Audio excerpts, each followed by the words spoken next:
कागचेष्टा बकुल ध्यानम स्वान निद्रा अल्पहारी गृह त्यागी इयम विद्यार्थी पंच लक्षणम। अब इसका क्या मतलब होता है ये नहीं बताने वाला, गूगल सर्च करो पता चल जाएगा, बहुत वीडियो मिलेंगे इसके ऊपर। मगर हाँ, इसी श्लोक से इंस्पायर्ड इस वीडियो में मैं अपने 5 मंत्रा बताऊंगा 2021 के, तो देखते रहिए।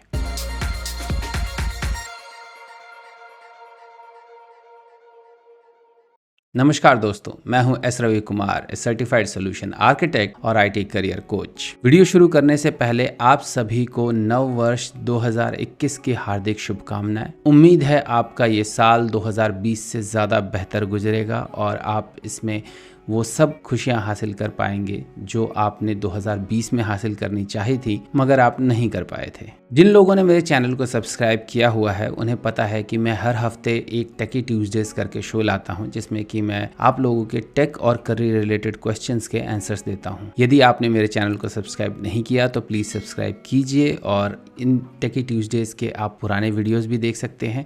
क्या पता आपको भी आपके सवालों के जवाब मिल जाए। तो मेरे से अक्सर टेकी ट्यूजडेज में पिछले एक महीने से ये सवाल बहुत बार पूछा जा रहा है कि 2021 के टॉप स्किल्स क्या क्या हैं, या 2021 के 5 टॉप लैंग्वेजेस कौन कौन सी हैं, या कौन से स्किल्स से, कौन से लैंग्वेजेस से हम बहुत सारे पैसे कमा सकते हैं। मैं इनमें से किसी भी सवाल का जवाब नहीं देने वाला, क्योंकि इस सवाल का जवाब हर किसी के लिए अलग अलग होगा और ये मेरा अपना पर्सपेक्टिव होगा जो भी मैं इस सवाल के जवाब में बोलूंगा, जो प्रीटी मच बायस्ड होगा। क्योंकि मेरे लिए टॉप 5 टेक्नोलॉजीज सारी .NET रिलेटेड टेक्नोलॉजीज हैं, जैसे कि ASP.NET Core, .NET 5, Blazor, Xamarin, Mavi, UWP। या अगर टॉप लैंग्वेजेस की बात करूँ तो मेरे लिए टॉप लैंग्वेजेस हैं C#, जावास्क्रिप्ट, पाइथन और उसके आगे कुछ भी नहीं। इन सब मोह माया से निकलते हुए मैं आपको अपने 5 मंत्रा बताऊंगा जो कि मैं 2021 में अपनाने वाला हूं। अगर आपको पसंद आए तो आप भी उसको अपना सकते हैं, साथ में फॉलो ऑन कर सकते हैं। अगर नहीं पसंद आए तो YouTube और इंटरनेट पे आपको बहुत सारे लोग मिल जाएंगे जो अपने अपने मंत्रा आप शेयर करने वाले हैं 2021 को लेकर के। आपको जिनके पसंद आए आप उनके फॉलो कीजिए या अपने हिसाब से अपने मंत्रा बनाइए और उनको फॉलो कीजिए।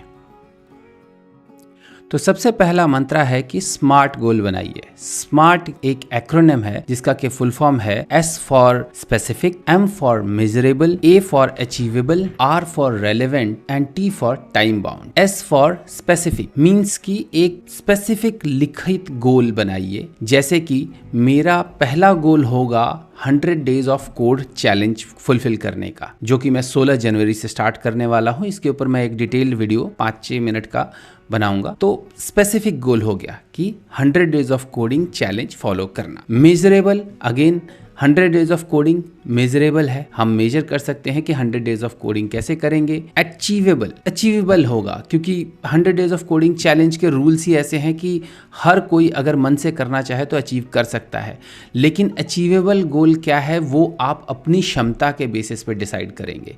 तो आप अपनी क्षमता सोचिए। मैं ये अचीवेबल गोल नहीं रख सकता कि मैं एक साल में 1000 वीडियोस पब्लिश करूंगा, बिकॉज ये मेरे लिए अचीवेबल नहीं है। यार 365 दिन होते हैं, डेली अगर मैं एक वीडियो भी पब्लिश करूं तो 365 हुए, और अगर 2 करूंगा तो 600 या 700 समथिंग हो जाएंगे। अचीवेबल नहीं है 1000 वीडियो का गोल एक साल में, इसलिए अचीवेबल गोल। रेलेवेंट, आपके काम से वो रेलेवेंट होना चाहिए, आपके गोल से वो रेलेवेंट होना चाहिए, आपकी जिंदगी से वो रेलेवेंट होना चाहिए। मेरे लिए 100 डेज ऑफ कोड जो है वो एक रेलेवेंट गोल होगा, बिकॉज ये मेरे को as a developer, as a programmer, as a architect या एज ए कंटेंट क्रिएटर आगे बढ़ने का मौका देगा। तो ये मेरे लिए रिलेटेबल या रेलेवेंट गोल है। एंड टाइम बाउंड, यानी कि ऑफ कोर्स टाइम से बंधा हुआ होना चाहिए। जैसे कि ये है मेरा 100 डेज चैलेंज, यानी 100 डेज तक आई विल कोड। दूसरा मंत्र है कि आप इन स्मार्ट गोल से रिलेटेड हैबिट्स बनाइए। हैबिट्स यानी कि आदतें। वो कहावत है ना कि इंसान तो आदतों का गुलाम होता है। तो आदतें बनाइए जो कि इन गोल से रिलेटेड हो। जैसे कि मैं 100 डेज ऑफ कोडिंग चैलेंज को फॉलो कर रहा हूं, तो 100 डेज ऑफ कोडिंग चैलेंज का एक हैबिट है कि आपको डेली 1 घंटे कोडिंग करनी है। तो मैं एक टाइम पर्टिकुलर निकाल करके रख लूंगा कि भैया इस टाइम से इस टाइम पे मैं डेली 1 घंटे कोडिंग करूंगा। अब वो मैं किस चीज़ के ऊपर कोड कर रहा हूँ वो बाद में देखी जाएगी, लेकिन ये 1 घंटे की कोडिंग मैं करूँगा। तो उसी तरीके से आपने जो भी अपना स्मार्ट गोल बनाया है, उस स्मार्ट गोल से रिलेटेड कोई भी आप हैबिट बनाइए। जैसे यदि आपने गोल बनाया है कि आप 5 किलो वज़न लूज़ करेंगे, तो उसके लिए आप उसके रिलेटेड आदत बनाइए कि भैया डेली एक्सरसाइज करेंगे, उसके हिसाब से खाना खाएंगे, जो भी करेंगे। वैसे यार नए साल में बनाया हुआ वेट लूज़ का गोल बहुत ही रेयरली सक्सेसफुल होता है, तो ये तो मत ही बनाओ तो अच्छा है। उसकी बजाय ये इस तरह की कोडिंग चैलेंज वगैरह कुछ कर लो, वो ज़्यादा बेटर रहेगा। बट एनीवेज, तो दूसरा मंत्र ये है कि आप आदत बनाइए या हैबिट बनाइए उस गोल से रिलेटेड। तीसरा मंत्र है लर्न द बेसिक्स, यानी कि किसी भी चीज़ के बेसिक्स को सीखिए। यदि आप कुछ भी नया सीखने जा रहे हैं तो instead of learning the shiny new things और shiny new wrapper around it, learn the basic. इसका बहुत ही सिंपल एग्जांपल मैं दूंगा कि यदि आपको यूआई सीखना है, यूआई डिज़ाइनिंग सीखना है, वेब यूआई डिज़ाइनिंग सीखना है, तो आप वेब यूआई डिज़ाइनिंग्स के बेसिक्स को सीखिए, यानी कि HTML, CSS और जावास्क्रिप्ट, ना कि एक फ्रेमवर्क जो कि जावास्क्रिप्ट के ऊपर लिखा हुआ है, जैसे कि एंगुलर, रिएक्ट, व्यू वगैरह वगैरह जो भी हैं। 50 फ्रेमवर्क्स अवेलेबल हैं, लेकिन आप इन फ्रेमवर्क्स को सीखने के बजाय जावास्क्रिप्ट को सीखिए, क्योंकि जावास्क्रिप्ट बेसिक लैंग्वेज है। उसी तरह यदि मैं C# की बात करूं तो आप C# लैंग्वेज को सीखिए, C# के बेसिक्स को सीखिए, C# के टूल्स, हम C# बेसिक्स प्रोग्रामिंग क्या क्या कर सकते हैं, कैसे कर सकते हैं, लूप्स,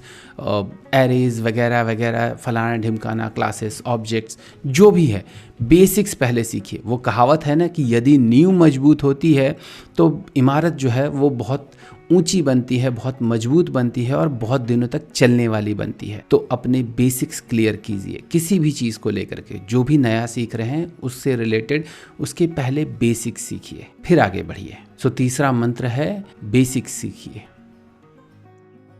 चौथा मंत्र है कि प्रोफेशनली हमेशा कुछ नया करते रहिए या कुछ नया सीखिए, लेकिन वो नया जो है वो आपके पुराने से किसी न किसी तरीके से जुड़ा होना चाहिए। जैसे कि यदि आप एक C# वेब डेवलपर हैं या ASP.NET वेब डेवलपर हैं, तो आप नई चीज़ें ऐसी सीखिए जो कि आपके ASP.NET वेब डेवलपमेंट से रिलेटेड हो या C# डेवलपमेंट से रिलेटेड हो। या आप ये मोबाइल डेवलपमेंट सीख सकते हैं C# में यूजिंग Xamarin, या अगर आप मशीन लर्निंग करना चाहते हैं तो ML.NET सीख सकते हैं।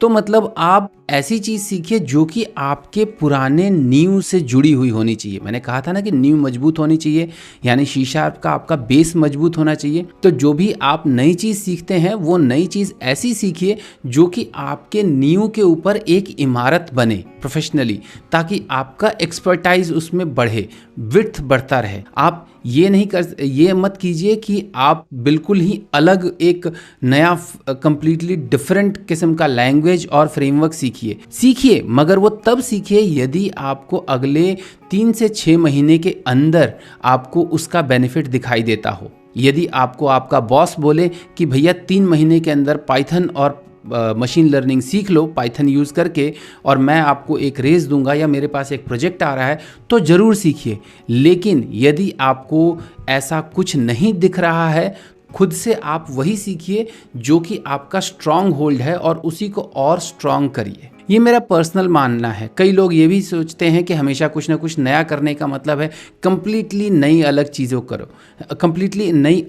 करो। ये चीज़ आप हॉबी के तौर पे तो कर सकते हैं। जैसे आपने जिम जाना शुरू कर दिया, एक्सरसाइज करना शुरू कर दिया, टेनिस खेलना शुरू कर दिया, क्रिकेट खेलना शुरू कर दिया, डांस सीखने शुरू कर दिया, इस तरह की चीज़ें कर सकते हैं ये एज ए हॉबी। लेकिन प्रोफेशनली मेरा मानना यह है कि अगर आप एक प्रोफेशन में हैं तो आप उस प्रोफेशन से रिलेटेड चीज़ें सीखिए, ना कि कंप्लीटली डिफरेंट प्रोफेशन के बारे में सीखिए। तो अगर आप एक C# डेवलपर हैं, यदि आप एक जावा डेवलपर हैं, तो ऐसी चीज़ें सीखिए जो कि जावा से रिलेटेड है, जो कि जावा के विड्थ को बढ़ाती हों, उसके बारे में पूरी तरह से सीखिए। उसी में आप SDLC में और आगे क्या कर सकते हैं वो सीखिए, ना कि एक कंप्लीटली डिफरेंट लैंग्वेज के बारे में सीखिए। उसके बारे में तभी सीखिए यदि आपको कोई स्पॉन्सर कर रहा हो। अदरवाइज खुद से, हाँ, अगर आप वाकई में सीखना चाहते हैं और आपको लगता है कि आप कर सकते हैं तो करिए, लेकिन मुझे नहीं लगता कि उससे वो आप रेगुलरली मेंटेन कर पाएंगे, बिकॉज बिना मोटिवेशन के आप कुछ नहीं कर सकते और money is a very good motivator. तो अगर आप अपने करंट काम में अच्छे होंगे तो आपको उसमें तरक्की मिलेगी और आपको उसी में पैसे ज़्यादा अच्छे मिलेंगे बजाय इसके कम्प्लीटली न्यू थिंक करने के। तो चौथा मंत्र ये है कि हमेशा कुछ नया सीखिए, लेकिन वो नया जो है वो आपके पुराने से जुड़ा होना चाहिए।